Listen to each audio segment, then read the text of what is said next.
What's up, everybody? How's everybody doing today? Welcome. I'm Sean. And I'm Jen. And today we're going to talk about the world and life and how to handle it.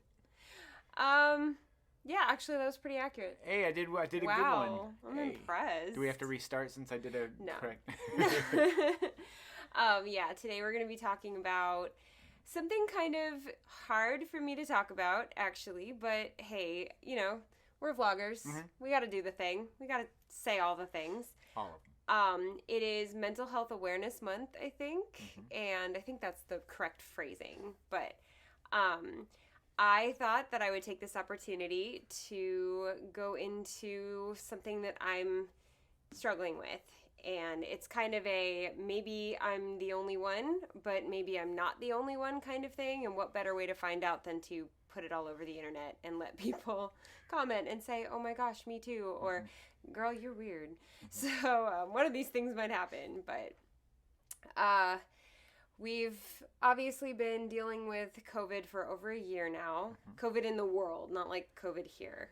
Somehow we have gotten very, very lucky and have not contracted COVID this whole time.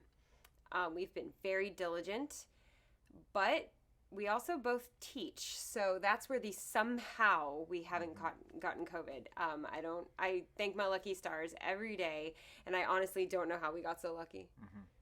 I think it's just a lot of just being prepared, planning out how we're going to handle things, and the actions that we take to protect ourselves. Yeah. So speaking of actions that we take to protect ourselves, I know that COVID is something that has definitely affected a lot of people. Some people are going to come out of this with lifelong issues because they've gotten COVID. I know some people that are 6 months later after getting COVID still have not gotten their full energy level back yet, still have, just trouble. There's other people that will have the lifelong consequence of they've lost someone from COVID or due to COVID. You know what I mean? Those are things that they'll have to live with, and it's the tragedy of it. But then there's another group of people who will have lasting consequences just of the time, lasting consequences of the COVID situation, the COVID era.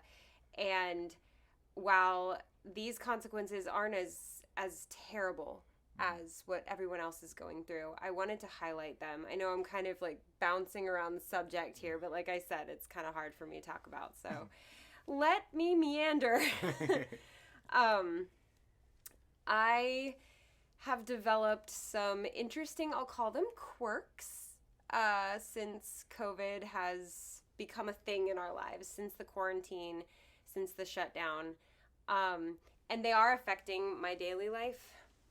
And last night was, I'll talk about last night later, but last night was proof positive that I'm still not okay, but that I can be. So, I don't know what the word for it is. If you know what the word for it is, let me know. But I have developed a fear of touching things. I joke about it, but I have become Adrian Monk from the show Monk. Ever since this whole pandemic started, I don't know exactly at what point this actually happened, but I developed the need to not touch anything. And it is a major source of anxiety. I have never had major anxiety my whole life. Like, I've always been like I'm a type A neurotic, but at the same time, I'm a pretty easygoing one. But I've never had anxiety before and panic attacks, and then suddenly I find myself, if I'm out of my house and you ask me to touch something like a pen or open a door, I panic. I absolutely panic. And you can even say, well, you can just wash your hands after. I developed this sense of I can't get my hands dirty, because if I get my hands dirty, I can't touch anything on me, because even if I wash my hands, I touched myself, which means if I touch that again, I have touched it again. And this is the roller coaster that my mind goes through when I consider touching something. And it is so terrible and so scary. And I know where the I can't wash my hands things comes into play, because you could just say, oh, well, after you touch it, just go wash your hands. But as a teacher, I can't do that. I can't leave my classroom to go wash my hands every time I touch something. I would never be in class. So I developed this need to like have a Lysol wipe in order to touch things. And even if I've Lysol wiped it, I still don't trust it for some reason. I have to touch it with the wipe. It's bad. You can tell them like what you've seen, I guess. It's basically, you know, every time that she'll like she said, like she goes somewhere, like even when we come home, like the Lysoling of everything when we come home, or like the groceries like that we order or pick up, you know, everything gets Lysol before it comes into this house, just to make sure 100% that everything's clean. And to make sure that I'm okay having it in this house, because I'm, again, just very anxious. And I know the first comment 3 of you are going to make is, but it doesn't live on surfaces. And you can logic me all day, and that still won't change what has happened to me. I have developed an actual phobia of touching things. I get anxiety attacks if I have to touch something outside of the house. And that includes like outdoors. It doesn't make any sense, but at the same time, it happened and I have to acknowledge it and live with it. So one of the biggest reasons I wanted to make this video was to kind of explain, because I never really explained it to people. I just kind of make them deal with me. But I wanted to explain why I won't touch the pen that you're trying to hand me, or why my boss tries to hand me a clipboard so I can take attendance and I won't take it. I asked if I could take attendance electronically and send it to her. She said no. It's not the procedure. I get it. But I won't take it, and she doesn't understand. And why I try to tell the people at my other job, hey, you know, I really can't, I don't want to touch that. And they don't know that it's this bad. But I will have a major panic attack. I had a panic attack over touching a gate. I had to open and close a gate that was part of my job that day, and I flipped out. Like, the only reason I was able to do that job again is because you got me gloves. And then people kept making fun of me for having gloves. And the gloves were also stressful because I couldn't take my hands out of the gloves to do things like touch my phone or eat. And if I had to do the gate a lot. But then I would take my hand out of the glove. I would be like, okay, well, I have the gloves off. I would need to use a Lysol wipe to put them back on. And I wasn't about to just be super wasteful and just constantly dispose of the gloves. Like, I can't do that. Just because I have an issue doesn't mean I can wreck the planet, okay? So I would need a Lysol wipe. I know, and then you guys are saying, but the Lysol wipe is wasteful. Let me have... Let her have something. I have to be able to function. This is how I do it, okay? So... I would get my hands out. I'd be like, okay, finally I can touch my phone. And then another car would come and I'd have to open the gate. And so I would literally go all day without eating or drinking because I couldn't touch anything. And then I would go inside and get made fun of for wearing gloves. Like, I think somebody called me Michael Jackson. But it was in jest. They weren't like making fun of me to bully me or anything. It was just, it's weird to them, you know? They're fine. They can sit in a chair. I can't even sit in a chair. Because if I sit in that chair, then when I stand up, if I have an itch on my back or like my leg itches, I have touched whatever was on that chair. The process in my head is so circular, and it's upsetting. And it's really hard for me to exist in the real world, and I have to do it. I've got cons that I have to be at and work. I have performances that I have to do. I had a performance last night with my company, and for the first time I was out of the house for something that wasn't work, and he wasn't able to be with me. Now when you go with me, you do a lot of things for me. He carries everything. He touches things because he knows I won't do it. He's able to touch a door and know that he could just hand sanitize and it's fine. I can't. I can't explain it. I absolutely can't explain it. So what else do you do for me? I mean, basically, I'm like she said, you know, I'll get the door, I'll carry things. If someone needs to hand her something, I'll take it. I'm like again, Iron Man. I don't like being handed things. And again, and for a lot of people see that as, well, why won't she take it? Like you said, they're like, well, it's just paper. It's just this.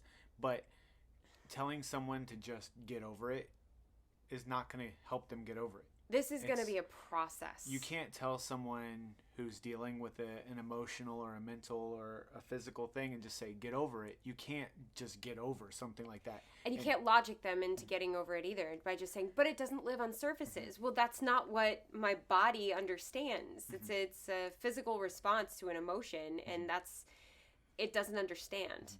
It says, you can't touch that. And then it explains to me in the span of like that, all the reasons I can't touch it. And at the beginning of all this that was going on, one of the big things that they said is it lives on a surface. Now, like you said, throughout testing and stuff, they've learned that it's it's the protein that lives. I don't know. I'm not a scientist. I read the science. I understand that it's not active or whatever, but that doesn't change anything. The thing is that still is what her mind was put into that position, worrying about. And one of the things that we've talked about is why it's affected you so much, and the fears behind it and what it does to you. It's not like she's just like, oh, if I touch that, I'm dirty. No, it's not that. It's the overall thought behind. I don't want to get COVID. I know nobody wants it, but I've been afraid of getting it because almost everybody I know that's gotten it, it took them months to get back to their energy level. I'm a dancer. I am my energy level. I'm known for being the Energizer Bunny. I can't lose that. And it just scares me to think that this could end my career. Even if I get over the illness, the lasting effects could literally end my career. What if I got COVID right before we had 3 shows? I wouldn't be able to get through those. It's scary. And that fear of losing the thing I love most in this world, which is dance, tap dance, it led me to developing this major anxiety about getting COVID, which then led me to, for a while, I couldn't be in a room with somebody with people if people weren't wearing masks. I have done really, really well to get over that. I still would prefer everyone to have a mask, but that's beside the point. I have done really, really well. I am at the point where I can be around lots of people as long as I don't have to touch anything. The thing that I've retained is the most inconvenient one, honestly. The thing I've retained is the absolute need to not touch anything. The minute I have to touch something, I start freaking out. Yesterday, a little girl came up to us after we performed and asked for our autographs. And the pen and paper she had went around the circle to everybody, and I'm just staring at it like, don't panic, don't panic, don't panic, don't panic. I was like gonna cry. Just thinking about it right now, I kind of want to cry. I managed to grab the pen and the paper because I didn't want to insult the little girl, But the mom of one of the dancers kind of noticed that I was having a problem and was like holding hand sanitizer out for me, and I went, and I took it, and then I went and washed my hands like 6 times. So, and that's the thing is that you're actually working. You're taking baby steps. I'm trying. I'm working really hard. And one of the reasons I wanted to do this and talk about this is because I want to remind people that everyone is struggling with lots of things, and it's really important to give them time to work through what they're going through. I've never dealt with anything like this before, ever. And on one hand, I'm kind of glad that I'm dealing with this because now I can better understand what other people are going through. We're not going through the same things, but I understand the process better now having to deal with this. And the need for people to be a little bit more gracious with their patients. I've learned that a lot of people just don't have the patience for whatever it is you're going through. And it's hard. It's a hard realization when they make you feel that way. Like, oh, so I'm just supposed to be fine? Okay, cool. And, or like, well, get over it and do your job. It doesn't work like that. It doesn't. And so then you're just stuck with this choice of, do I have an anxiety attack or do I lose my job? What kind of a choice is that? Yeah. And unfortunately, don't get me wrong, there are some jobs out there that do have adjusted. They're wonderful. Yeah. Some people are just absolutely wonderful, and I'm not dogging on any of my current jobs. I have experienced this in the last year of people just not being very gracious with their patients. I think that's the best way to put it. Last night, my company was wonderful. Both of my companies have been incredibly wonderful with me. They went to get food, and they were like, do you want us to pick you up something and you can stay outside? And honestly, I looked inside and there were way less people indoors than there were outdoors. And I mean, it was crowded outdoors and there was like 2 people inside. I was like, no, I'll go. And they were like, I'm really proud of you. And first of all, to hear that, it sounds like it might be condescending, but honestly, it was great to hear somebody say, I'm really proud of you for doing something that was hard for you to do. And then I sat in the chair. There was like a chair, and they were like, we can stand. We can go outside. It's okay. They wanted to accommodate me so badly. But at the same time, I figured I was about to be on stage anyway in that outfit. So I was like, I'll just sit. And they could see I was like really uncomfortable. I was sitting toward the edge of the chair, trying to get as little of my butt on the seat as possible. I was like, I'm here. I did good. I did great. And the support was incredible. Both of my companies are just absolutely incredible about it. Now, I might just be saying this because I don't know how your mind is taking everything, but I believe that support system, whether through me or through your friends and certain people that have reached out and helped you through this, has that been helpful in you? Because 6 months ago, you would not have stepped foot in a room with people without a mask. I think it's definitely helpful, but not in the way that you think. The reason I stepped foot in a room without a mask is because people were counting on me. I got over that because people were counting on me. And I needed to be there. I don't need to touch anything, though. So, I can't use that as a catalyst to get me there. My students were counting on me. My friends were counting on me. My company was counting on me to put my big girl pants on and be in the room with people without masks. Yeah. I had to learn how to do it. Nobody needs me to touch anything. I'm very proud of the fact how much you put yourself out there to try to better yourself. She's not sitting there going, I'm not touching anything ever again in my life. She's like, I don't want to be like this. I want to get better. So she's doing and she's taking steps to better herself. I'm trying really hard. Again, I wish that I had a little bit more leeway in some places. Hopefully I can get that leeway. But when I say I'm trying really hard, imagine how hard, if let's say you're not really good at math, and everyone's been here, I'm sure. You're not really good at math, or, this is just a really, really hard math problem, and you have to solve it, and you have to get it right, or you won't pass, you won't graduate or something, right? I might be a math teacher and dealing with kids that are having issues with that right now.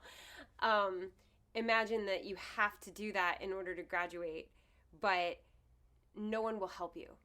No one will give you the time that you need to do it. Or I have no idea how to do this problem. Can I look it up? Can I work on it? No, you have to solve it right now. It's but I can't solve it right now. I don't know how. No one's giving you the formula. And then not only that, people are like, come on, hurry up, solve it. You got to solve it. That's how it feels, is that you're sitting over this math problem that you can't solve, and everyone's yelling at you because you're not doing it fast enough. And you're like, but I can't. Or for some people, it could be you have to take a test, and they give you the test, but they won't give you a pencil, and you weren't allowed to bring one.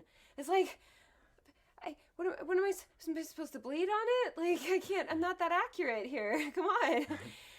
But everyone's yelling at you to get it done, but you can't. And it's just really hard. And for me, back to the support thing, the support is helping me feel like I'm valid as I'm going through this. It's helping me not just give up on everything and say, well, I guess I'm just going to fail and whatever. Having the support of everybody helps me keep working at it. Not having the support, the people that are rushing me, they're making me want to just crawl into a hole. So that's not helping at all. But I want to be as honest as I can with you guys about how I feel because I'm trying to reach out in case anybody else is feeling this way. So that's big with me. I love, love, love being a role model, and I love relating to people as best I can. And if I can inspire somebody to realize that they're not alone and that we're all kind of dealing with this together, that's awesome. You know, be my weird friend. Be my friend who won't touch things with me. And yeah, I think it's really good that you are wanting help, that you are trying to better yourself, whether it's on your own or with the help. You do take actions to do that. And that's one of the things that I know a lot of people want to do. They, with whatever they're dealing with, they want to ask for help, but they don't know how. Or they feel, like you said, the people around you are rushing you and telling you have to do it right.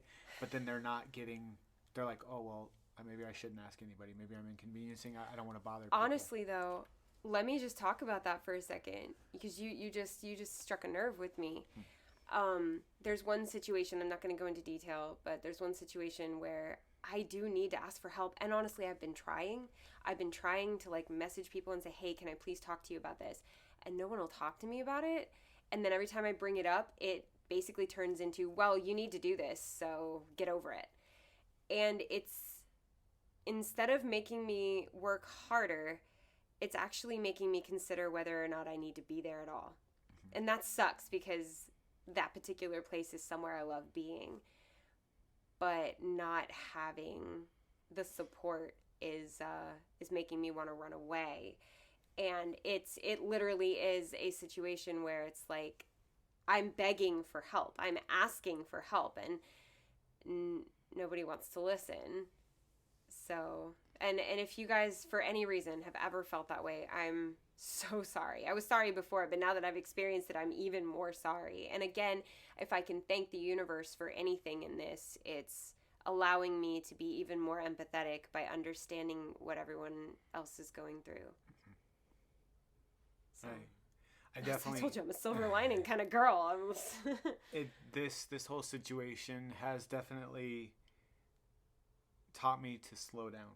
If I don't understand something, to slow down and listen, because I know that there's been times that I might not understand what someone's going through, and me registering it as I do and just assuming that they're picking it up the same way that I am. And then whether I got frustrated or didn't understand what was going on with them, I'm like, they could do this or they should have done this. And then now talking with you and talking with other people that have gone through similar things, it's helped open my eyes to understanding that she doesn't want to be like this. She doesn't want to feel this way. I really don't. I miss doing cartwheels. And here's the thing.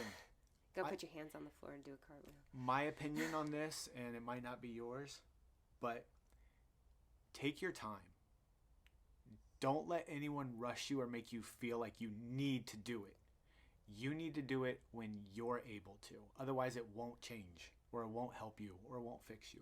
That's my opinion. I feel the same way, but it's easier said than done. And because I'm being rushed. Mm-hmm. I'm being told I better get over it. I have stuff to do. I have a job to do. And I mean, I could go through like the ADA process, the Americans with Disabilities Act process, but I don't want to take resources away from other people that might need it more when I know that this is something that I just need time for.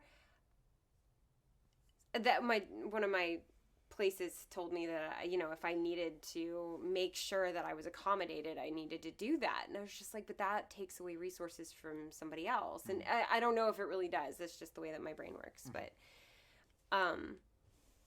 yeah. This is so hard, even for me to admit, because at the end of the day, I'm also Captain Janeway, and I don't want to appear weak ever, or appear human ever. Never mind weak. I'm always appearing weak. Look at me. I can't lift anything. But, I don't want to appear human a lot. It's I don't know. I just have this Supergirl persona, and I stick with it. But here I am, human with lots of issues, and this one is a particularly inconvenient issue. People try to hand me paychecks and I won't take them. That's hard. Like, I'm just like, can you pay me electronically? Nope, here you go. And I'm like, hold on, let me get a Lysol wipe because I won't grab it without it. And then you feel like you insulted the person because, you know, they put it in their head, oh, she thinks I'm dirty. It's like, no, I don't think you're dirty. I just can't touch it, you know? And I don't know. People just need to be, in my opinion, is just more understanding of people, like as you called it, your quirk. I like calling it a quirk because it feels like a quirk. And to me, I think saying that someone has something wrong with them or that they have a problem is horrible. I think that having a quirk is the best way to put it, because I also call it an issue. Yeah, it is an issue. But that's you calling it about yourself. I don't believe that someone else should say, well, you have an issue. That's not going to help you. Well, especially not like that. Yeah, but you know what I mean? That's not going to help you talk about your issues or your problems. I think that people who aren't going through things need to be more understanding that just because they aren't doesn't mean someone else isn't. And to answer anybody's question about, well, have you seen a therapist about it? I did try, but the couple of therapists that I spoke to, they kept focusing on something else. Like, every time I tried to talk about this, they would focus on literally anything else. Like, I would tell them about what my issue was, like that I didn't want to touch stuff, but then they would, well, how did that come about? Oh, well, it's because of COVID, and oh, okay, well, what about like at work? And then I would talk about work, and then they would like focus in on the fact that people that I work with won't come see my show. Literally two whole sessions were about that. I'm like, I don't care about that. I want to work on this. Or they would talk about my past relationship instead of the fact that I want to touch things. And maybe some people are like, well, those things might be related. Those are not related. Like the fact that my coworkers don't want to see me dance, like that's just because they probably think I'm weird. That has nothing to do with the fact that I don't want to touch things. So. And then previous relationships were years before. Yeah. So I think the answer to have you seen a therapist or why not is I haven't found the right one apparently yet. So I'm not saying that therapy is not good. I think it's great. I just haven't found the right one for this particular quirk. So. Yeah. Well, thank you for your help. No. Because I couldn't do this without you. Look, I'm here to help you in any way that I can, and if that means opening a door, hey, I got you. You'll have to open a lot of doors. Yeah. Isn't that what I'm okay as long as I don't have to touch things. And that, if people would understand how big of a step that is for me, like, I couldn't go to recitals last year that I was supposed to be at. I couldn't go. I stayed in the car the whole time. I just couldn't be there. Now, I can be there as long as they understand I can't touch anything. I can be there, but do not ask me to touch something. And if I run away to a corner, let me do it. Unfortunately, I'm not really getting that kind of empathy where I'm at right now, but hopefully I'll get it. It's hard. I'm not saying that they're bad people for not understanding. I'm saying that they just don't understand. If you've never gone through something like that, you can't understand how hard it is. And I will admit, I didn't know. I didn't understand it before. And now I do. And again, the silver lining is that now I understand. So hopefully I'll get over this and be able to touch things. My friends and my dance family and my family, you all have been amazing with me. The ones who have known that I have these issues. You've been amazing with me. And you've been really, really patient, and I thank you for the patience that you've shown me, but also your continued patience, because I'm not ready yet.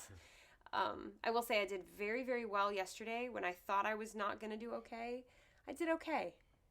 I heard believe it or not, it's kind of like, at first it's really hard to not touch things, but once you've mastered the art of not touching things, it's really easy. Like, I barely touched anything yesterday. And that's hard because I was in a theater from like 3 p.m. to 10 p.m.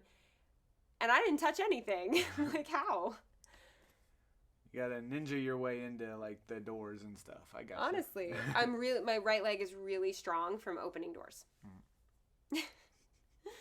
So, yeah, I felt like I should make this video, and this is where I'm the most honest with people. Like my Instagram, it's so fake. It's so fake. It's me going, happy whatever day, or here's a tap dance video, or yay, selfie. And then I come on YouTube and I'm like, I'm a mess. How are you? So how about you? Is your Instagram fake, or no, your Instagram's empty? I don't post on mine. I'm terrible at posting on my Instagram, so... Yeah, my Facebook and Instagram are just like advertisements for YouTube and you like little get to know me things, which is cute. But like here on this channel, I'm honest with y'all. And I wanted to be honest, not just to say, hey, I'm not perfect, I'm not Superwoman, and I'm going through things, but also to say, if you're going through this too, you're not alone. I'd like to know if anybody else has this issue, you know?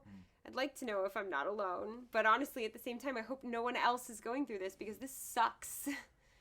It really, really sucks. Yeah. One of my favorite things, and I know it's long, I'll wrap it up, but one of my favorite things when visiting new places, I loved to touch things.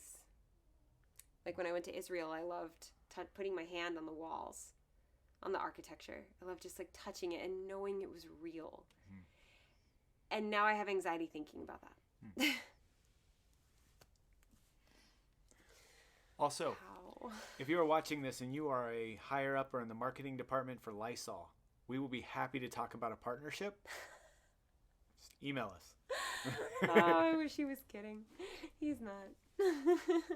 I go through more Lysol wipes than anybody would know. Like, watch Monk. It me. But... yeah, I bet my dad would have gone through this too. I bet, because his brain works the same as mine. We overthink everything. So, oh wait, if I touch that, then I'll touch this, then and I can't, and I this, and it's, you don't want in here. It's not friendly in here. So, it's full of loud noises and. Yeah, if you guys are going through anything similar, or if you just want to gripe about something having to do with the COVID era, we're always here to listen. I actually had a crazy idea the other day. One of the things that I'm really good at and that I love to do is help people through like inspiration or just support, verbal inspiration and verbal support. I was actually thinking of restarting the Twitch, but doing like a support hour. The positivity circle, like I used to do in contemporary class, and just let people come into Twitch and say, hey, so I'm down about this, or hey, talk about tell me I'm not this, and I could just help people. Let me know if you'd like that. We kind of stopped with the Twitch, but we can game at the same time if that would make people more entertained. I don't know. I miss being the leader of the positivity circle. I would come into contemporary class and... What? You trying to tell me it's going to... He's like poking me with his foot. I'm like, I know it's going too long. I'm honestly, on 100%, I'm sitting cross-legged.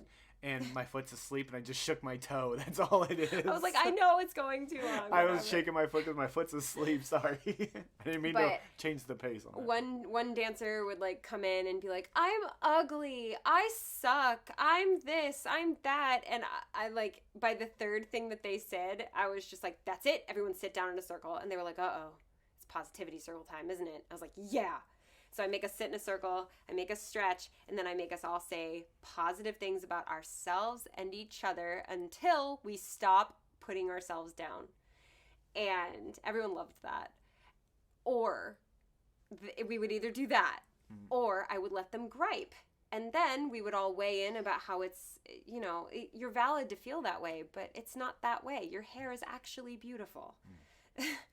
So I missed that. So if anybody would be interested in us doing that on Twitch, let me know. But thank you guys for listening and accepting me. Thank you for accepting me for who I am and what I'm going through. And please do the same for the other people in your life. And if you are also going through stuff and you don't feel like people are accepting you, we do. I promise you we do. You can message us on social media or on here. You can email us. You can just directly contact us so that way you don't have to put your story out there, and we'll listen. Yeah. Sometimes it takes me a little while to reply. I'm really, really busy a lot, but we will listen. Yeah. I know I'm so bad about the comments. I'm like, oh, we got comments. I'm going to pencil that in for, oh, crap, Thursday. But yeah, we'll listen and we'll talk. Yeah. Well, thanks for listening to me today. I hope everyone's doing as well as can be. Take it away. Wait, we forgot to say the subscribe. Oh, yeah. If you are new around here, make sure you hit that subscribe button. Not all the videos are this terrible. Yeah, we do have a lot of different like challenges, unboxings, weird, funny, all kinds of things. Mostly it's positive on this channel. Yeah.